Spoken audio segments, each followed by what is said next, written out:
حضرت موسیٰ علیہ السلام نے ایک دفعہ اللہ تعالیٰ سے پوچھا، میرے ساتھ جنت میں کون ہوگا؟ ارشاد ہوا، فلاں قصاب تمہارے ساتھ ہوگا۔ حضرت موسیٰ علیہ السلام کچھ حیران ہوئے اور اس قصاب کی تلاش میں چل پڑے۔ وہاں دیکھا تو ایک قصاب اپنی دکان میں گوشت بیچنے میں مصروف تھا۔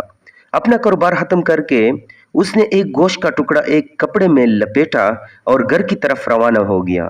حضرت موسیٰ علیہ السلام نے اس قصاب کے بارے میں مزید جاننے کے لیے بطور مہمان گھر چلنے کی اجازت چاہی۔ گھر پہنچ کر قصاب نے گوشت پکایا، پھر روٹی پکا کر اس کے ٹکڑے شوربے میں نرم کیے اور دوسرے کمرے میں چلا گیا جہاں ایک انتہائی کمزور بڑھیا پلنگ پر لیٹی ہوئی تھی۔ قصاب نے بمشکل اس سے سہارا دے کر اٹھایا، ایک ایک لقمہ اس کے منہ میں دیتا رہا۔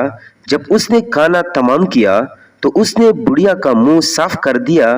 کھانا کھا کر بڑھیا نے قصاب کے کان میں کچھ کہا، جسے سن کر قصاب مسکرا دیا اور بڑھیا کو واپس لیٹا کر باہر آ گیا۔ حضرت موسیٰ علیہ السلام جو یہ سب دیکھ رہے تھے اپنے قصاب سے پوچھا، یہ عورت کون ہے؟ اس نے تیرے کان میں کیا کہا جس پر تو مسکرا دیا؟ قصاب بولا، اے اجنبی، یہ عورت میری ماں ہے۔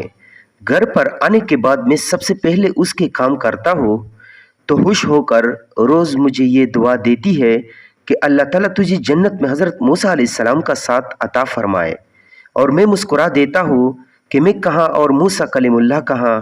پھر موسیٰ علیہ السلام نے قصاب کو بشارت دی کہ اللہ تعالیٰ نے تیری ماں کی دعا قبول کر لی ہے اور میں ہی موسیٰ ہوں۔